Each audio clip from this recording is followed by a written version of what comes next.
Meus irmãos, nós vamos dar continuidade ao estudo do Livro dos Médiuns. E nós estamos na segunda parte, no capítulo 16. Hoje a gente vai entrar e encerrar esse capítulo com o item 197, que é destinado a passar para nós o que são os bons médiuns. Antes de nós iniciarmos a nossa leitura do Livro dos Médiuns, como nós temos pessoas que estão chegando pela primeira vez e que não conhecem ainda a doutrina espírita, é interessante a gente primeiro ir para Paulo, onde ele diz que nós estamos cercados por uma multidão de testemunhas. No Livro dos Espíritos, que é o primeiro livro doutrinário, a questão 459, os espíritos interferem nas nossas vidas, e a resposta que os espíritos deram foi: sim, muito mais do que vocês imaginam. Na maioria das vezes, são eles que vos conduzem. Portanto, sabendo disso, sabendo que os espíritos interferem nas nossas vidas,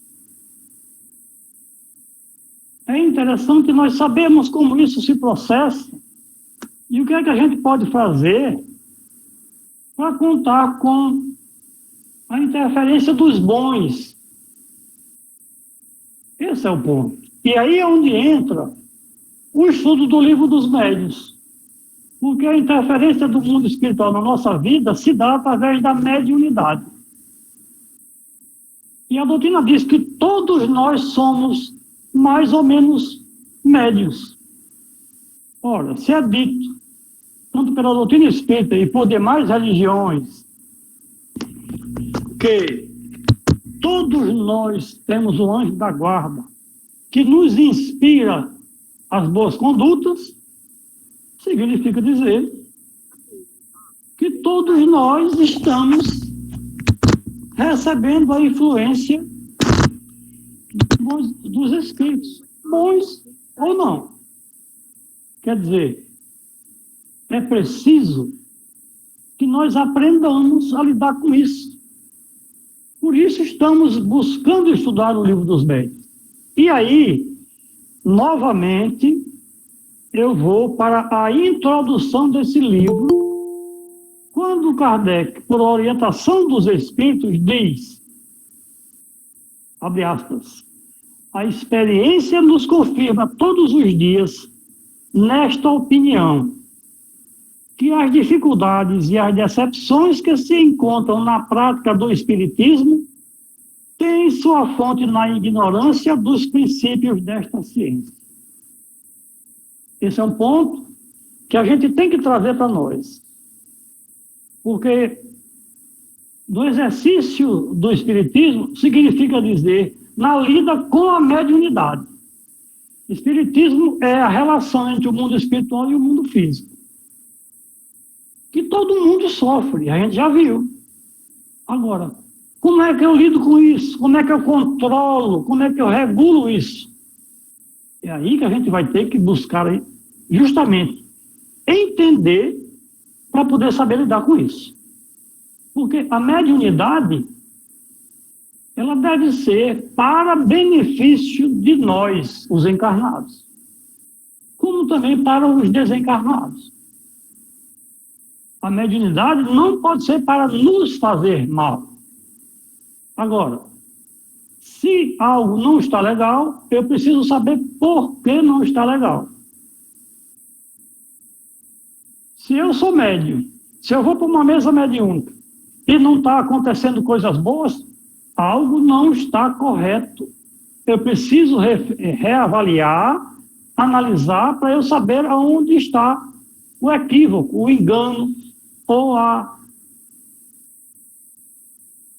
o procedimento equivocado. Esse é o ponto. Então, eu vou fazer uma leitura desses itens e nós vamos trocar ideias sobre ele. Então, o item de hoje é o item 197, bons médiuns. E ele vai fazendo as classificações e começa pelos médiuns sérios. que, segundo os Espíritos, são os que não se servem da sua faculdade, senão para o bem e para as coisas verdadeiramente úteis. Creem profaná-la, fazendo-a servir à satisfação de curiosos e de indiferentes ou para futilidades. Já nesse item, existe uma informação importante para nós, que os médiuns sérios creem que vão profanar, vão fazer mal, usando a mediunidade para servir à satisfação de curiosos. Se isso está dito lá em 1800 e pouco, será que hoje isso ainda ocorre? Sim, ocorre. Ocorre porque tem pessoas que vão ter um médium ali que diz se tem alguma coisa na sua vida, que diz o que você foi no passado. Tem médium ali que diz que se você vai casar, se você vai ter sorte. Então, tem vários médiuns que utiliza a sua mediunidade para satisfazer a curiosidade dos nossos irmãos. E não é para isso, e não é esse o objetivo da mediunidade. Portanto, se eu estou com um problema em casa e diz, rapaz, vai ali naquele médium, você paga R$100 e ele resolve o seu problema, está errado. Esse médium não é um médium sério, porque nós já vimos nos anteriores, no quadro anterior, que o médium que cobra, ele é considerado como médium mercenário, que são os que exploram sua faculdade. A mediunidade é para ser utilizada de graça e em benefício do semelhante. O segundo item são os médiuns modestos, que eles dizem que são os que não se atribuem nenhum mérito pelas comunicações que recebem, mesmo que por belas que sejam. Se consideram como estranhos e não se creem ao abrigo das mistificações. Longe de fugirem aos avisos desinteressados, os solicitam. Então, o médium modesto é aquele que analisa suas comunicações ou as comunicações que recebeu. É necessário a gente refletir nisso. Porque os espíritos enganadores, mistificadores, quando ele encontra o médium ainda em despreparo, ele vai devagarzinho, ele vai agradando, vai dizendo coisas boas para o médium, vai escrevendo coisas bonitas, tal, para ir ganhando espaço. E aí, ele começa a armar a sua estrutura e passa a dominar o médium. Então, se eu tenho alguma coisa, se eu receber alguma mensagem, eu vou mandar para Antônio, para Marcos Melo, pai, o que você acha? Inácio, cara, isso aí é um espírito mau. Que é isso, Antônio? Eu recebendo um espírito mau? Não, você... Quando eu me irrito, o médium modesto solicita a avaliação do seu amigo para que pondere sobre o que está recebendo. Porque eu posso estar sendo enganado. Para mim está tudo bom, bonito, está agradável, mas eu posso estar enganado, porque eu estou sob o comando dele. Então eu acho que está certo. Por isso, e Kardec diz, vamos colocar todas as informações e mensagens recebidas, passando-as pelo crivo da razão. Não receba nada de graça e aceite prontamente. Analise, pondere, avalie com profundidade. Aí vem vem a classificação seguinte, que são os médios devotados.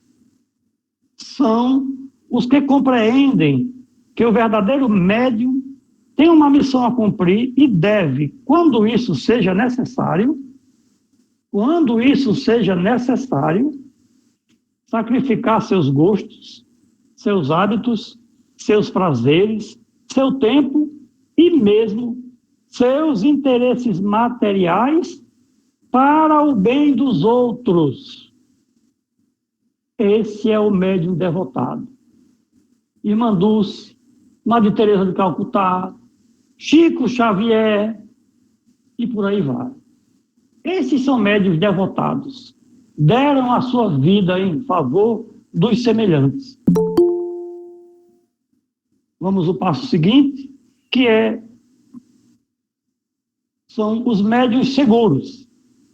Ele diz que os médiuns seguros são os que, além da facilidade de execução, merecem plena confiança por seu próprio caráter. A natureza elevada dos espíritos que os assistem e que são os menos expostos a serem enganados. Veremos mais tarde que esta segurança não depende de nenhum modo dos nomes mais ou menos respeitáveis que os espíritos tomam. Aqui tem outro ponto que é importante a gente analisar. O médium seguro, eles merecem plena confiança pelo seu próprio caráter. Quer conhecer se a mensagem é elevada ou não? Estude o médium. Analise o caráter do médium. É um médium irritado? É um médium grosseiro? É um médium... Epa, calma. Analise o caráter do médium. Por quê? A mediunidade funciona através da frequência vibratória, sintonia entre os dois elementos. Então, a gente precisa analisar como é que procede, como é que conduz sua vida aquele médium que está passando mensagens. E aí, tem uma mensagem de Erasto que diz o seguinte: é preciso a gente analisar calmamente essa mensagem. É incontestável, bem o sabeis, que criticando assim as qualidades e as manias dos médiuns, isso suscitará contrariedade e mesmo animosidade em alguns. Erasto já está dizendo que alguns médiuns não gostarão dessas informações que ele está colocando. Mas o que importa? A mediunidade se expande dia por dia mais. E o médium que tomasse essas reflexões por mal provaria uma coisa, que não é bom médium. Quer dizer, que está assistido por mau espírito. De resto, como disse, tudo isso não terá senão um tempo, e os maus médiuns, os que abusam ou usam mal suas faculdades, sofrerão tristes consequências por isso, como já ocorreu com alguns. Aprenderão às suas custas o que custa fazer girar em proveito de suas paixões terrestres um dom divino que Deus não lhes havia dado, senão para o seu adiantamento moral. Se não podeis conduzi-los para o bom caminho, lamentai-os, porque posso dizê-lo, são réprobos de Deus. Então, aqui Erasto coloca que o dom da mediunidade tem como objetivo promover o adiantamento moral do médium. Não é para ele aparecer como o médium mais qualificado, mais dotado, mais isso, mais aquilo, não. A mediunidade tem a utilidade de trabalhar a minha moral, me ajudar a ser melhor. Esse é o ponto de que muitos, ainda hoje, não assimilaram isto. Querem aparecer nas tribunas, querem falar e etc, etc e tal. Querem lançar livros e livros e etc, etc e tal.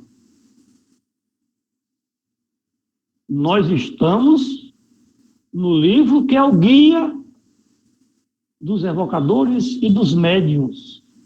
Guia, livro que foi organizado, estruturado com o auxílio de Kardec, mas promovido pela espiritualidade que tenha como condutor, coordenador, o Mestre Jesus. Portanto, aqui está a nossa base.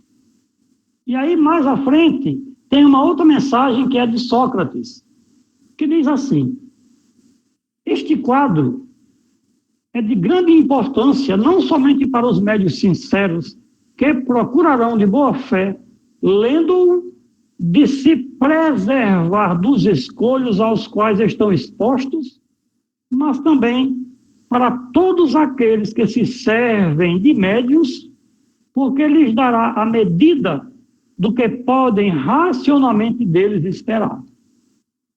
Então, quem vai procurar um médium, sabendo isto, vai saber o que pode receber daquele médium. Deveria estar constantemente sob os olhos de qualquer que se ocupe das manifestações e, igualmente, da escala espírita, de que é complemento. Esses dois quadros resumem todos os princípios da doutrina e contribuirão mais do que pensais para conduzir o espiritismo ao verdadeiro caminho. Então, conhecendo a escala da elevação do estado dos espíritos, que é a escala espírita, e conhecendo a escala das condições dos médiuns, a gente sabe como lidar com a mediunidade e o que a gente pode esperar desse ou daquele médium. A gente não vai cair em ciladas. A gente não vai se deixar levar por orientações indevidas. Vamos um pouco mais à frente para o item 198. Todas essas variedades de médiuns apresentam graus infinitos em sua intensidade. Há várias que propriamente falando, não são senão matizes, mas não deixam de ser o fato de aptidões especiais. Concebe-se que deve ser bastante raro que a faculdade de um médium seja rigorosamente circunscrita a um só gênero. O mesmo médium pode, sem dúvida, ter várias aptidões, mas há sempre uma que domina, e é a que deve se interessar em cultivar se for útil. Então, o médium que vê os espíritos dentro de casa, ele, além de ver, ele pode ouvir o espírito. Então, ele tem duas mediunidades só aí, a da vidência e a da audição. E aí, o médium precisa saber qual é a que é mais útil. Isso, o exercício, a prática, devidamente acompanhada, em local e em ambiente adequado, vai fazer com que eu saiba definir qual é a mediunidade que eu devo utilizar a serviço do bem. E ele continua: é um erro grave o de querer insistir no desenvolvimento de uma faculdade que não se possui. É preciso cultivar todas das quais se reconhece o germe em si. Mas perseguir as outras, primeiro, é perder tempo. E, em segundo lugar, talvez perder, enfraquecendo, por certo, aquelas de que se está dotado. E ele continua mais embaixo. Quando o princípio, o germe de uma faculdade existe, ela se manifesta sempre por sinais inequívocos. Não existe aquela história de dizer assim: você é médium, Não existe isto. Ninguém pode olhar para o outro e dizer, você é médium. Vou repetir. Quando o princípio, o germe de uma faculdade existe, ela, a mediunidade, se manifesta sempre por sinais inequívocos. E esses sinais inequívocos, só quem percebe é o médium, não é os de fora. Só eu sei quando o momento adequado em que a entidade se aproxima de mim, só eu sei quando ela está perfeitamente vinculada a mim. Ninguém de fora pode olhar para mim e dizer, Inácio, o espírito está colado em você. Ninguém pode fazer isso. Porque a mediunidade é particular e eu é que sinto. Continuando, a gente vai ver mais coisas.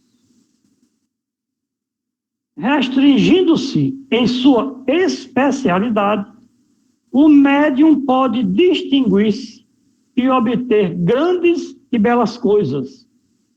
Ocupando-se de tudo, não obterá nada de bom, nem de bem. Eu tenho várias mediunidades, eu vejo, eu escrevo, sim, você, mas e aí? Será que você consegue fazer tudo isso com eficácia, com eficiência, produzir bem? Por que ter todas as mediunidades? Sigamos. Ocupando-se de tudo, não obterá nada de bem. Anotai de passagem que o desejo de estender indefinidamente o círculo de suas faculdades é uma pretensão orgulhosa que os espíritos jamais deixarão impune. Se eu quero ouvir, se eu quero ver, se eu quero psicografar, eu estou querendo demais. E os espíritos não deixarão barato. Vão explorar o meu orgulho.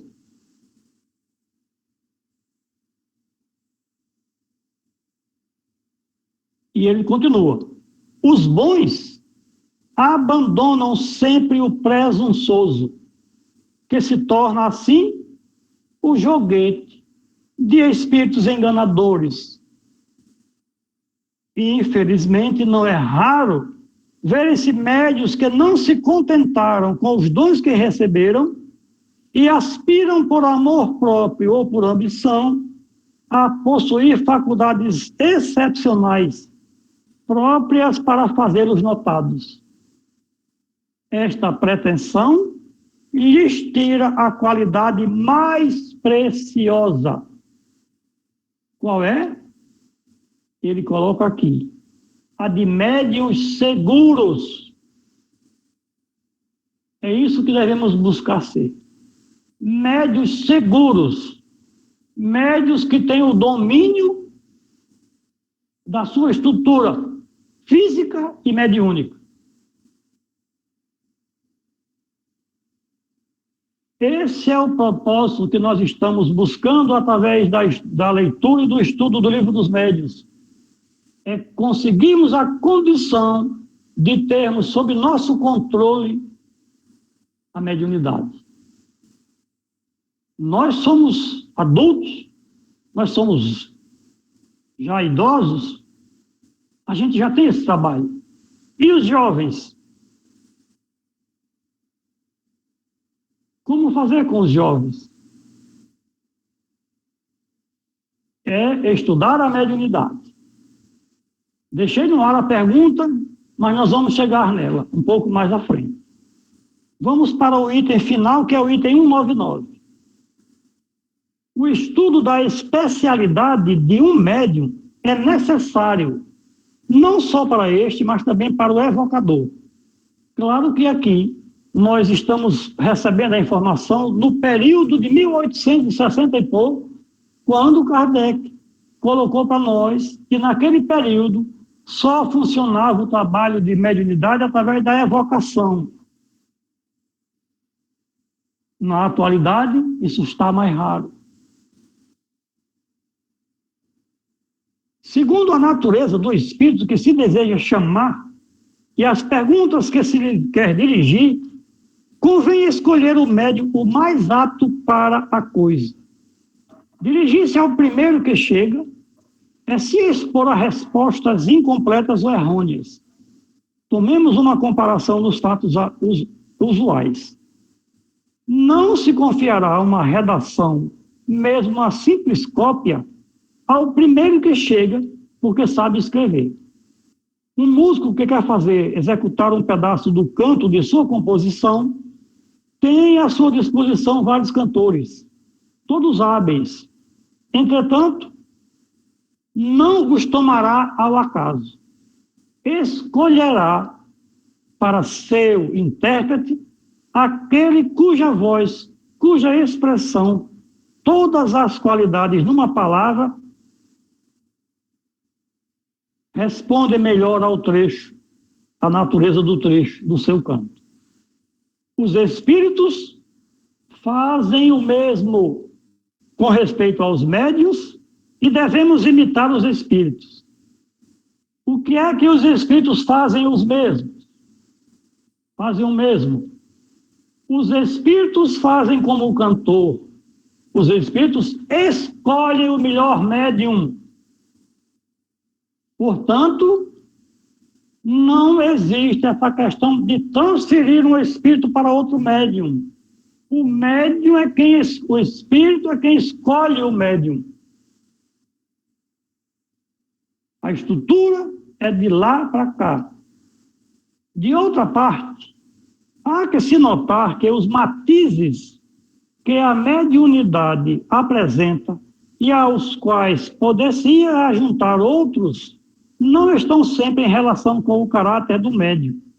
Assim, por exemplo, um médium naturalmente alegre e jovial pode ter habitualmente comunicações sérias, mesmo severas e vice-versa.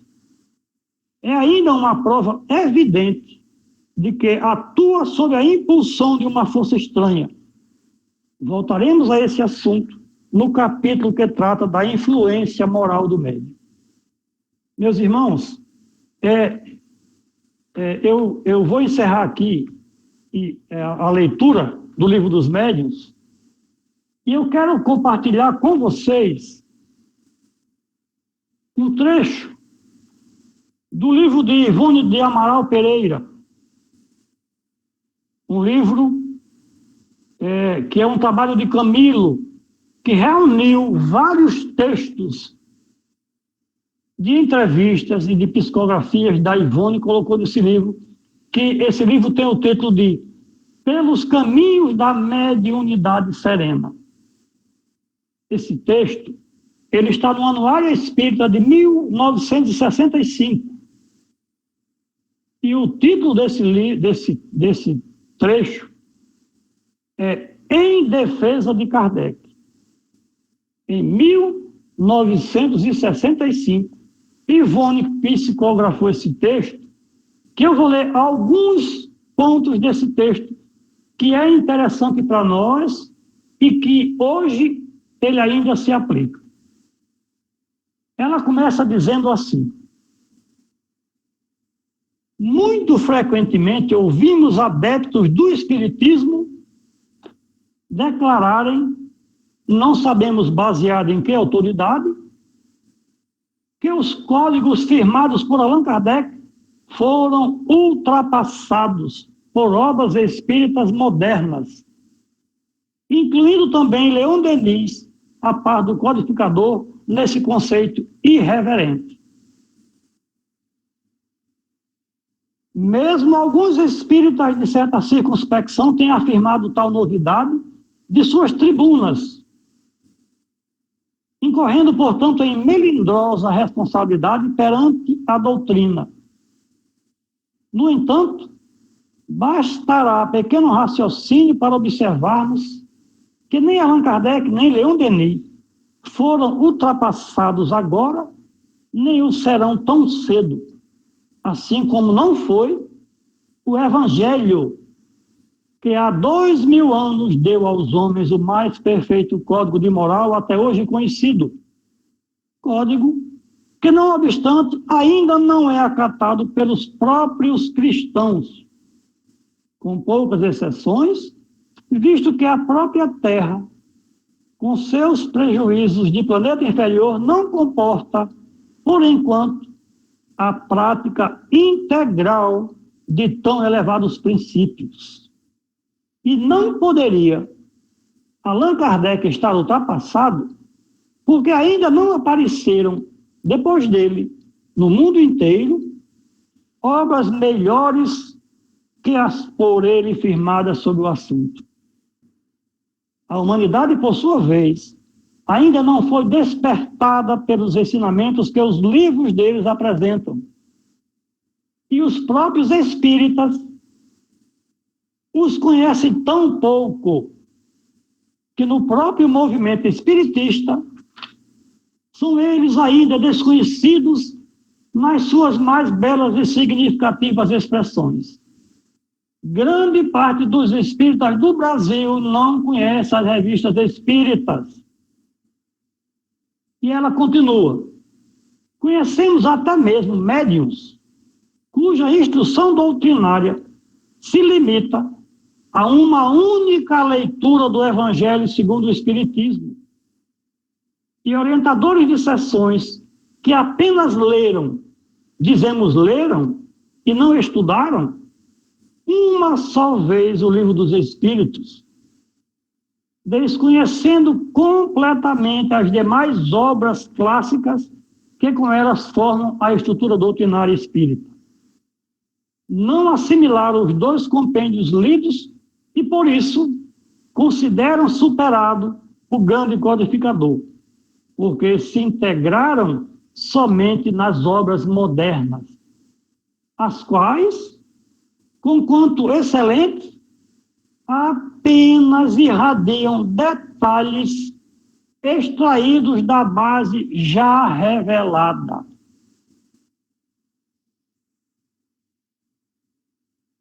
Isso acontece até mesmo com presidentes de centros e oradores, o que vem a ser de suma gravidade. Consideram antes Allan Kardec o mestre terreno, ainda credenciado para tudo quanto volutei em torno do Espiritismo, tanto assim que tudo quanto escrevem ou ditam os espíritos aos seus médios é baseado nos códigos kardecistas. E um pouco mais abaixo, Allan Kardec poderá ter sido ampliado, talvez completado, nos seus ensinamentos pela obra ditada do espaço, visto ele próprio haver afirmado que apenas estabelecia os primeiros passos doutrinários, mas ultrapassado não. Mais um pouco abaixo, para encerrar a minha leitura,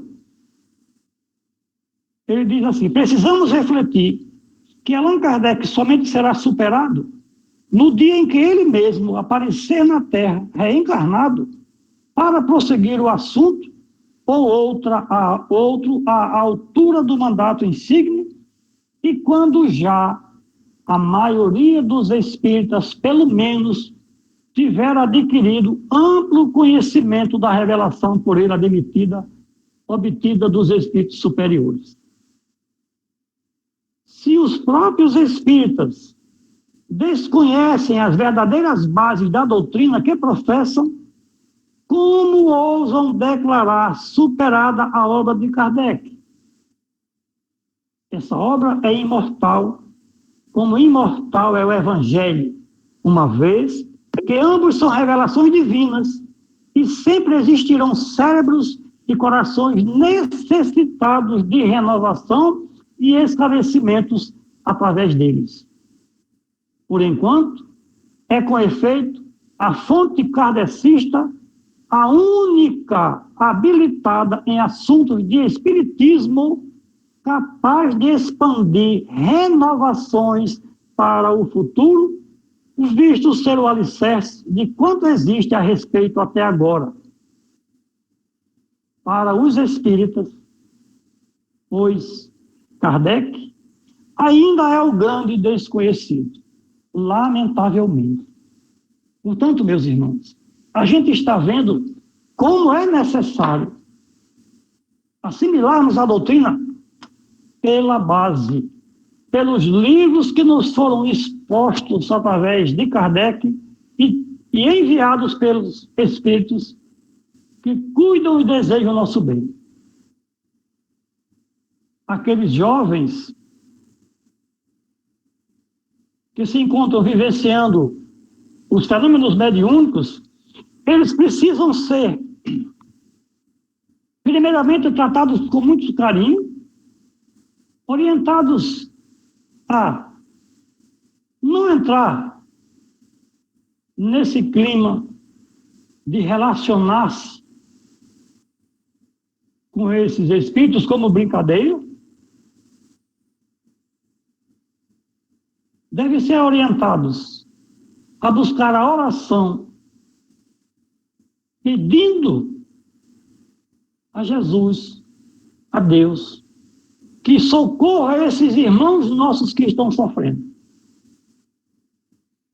Esses irmãos que ainda estão na infância e vivenciam os fenômenos mediúnicos, eles precisam entender que eles já podem exercitar a caridade, porque aqueles irmãos que estão ao nosso redor estão suplicando o nosso auxílio.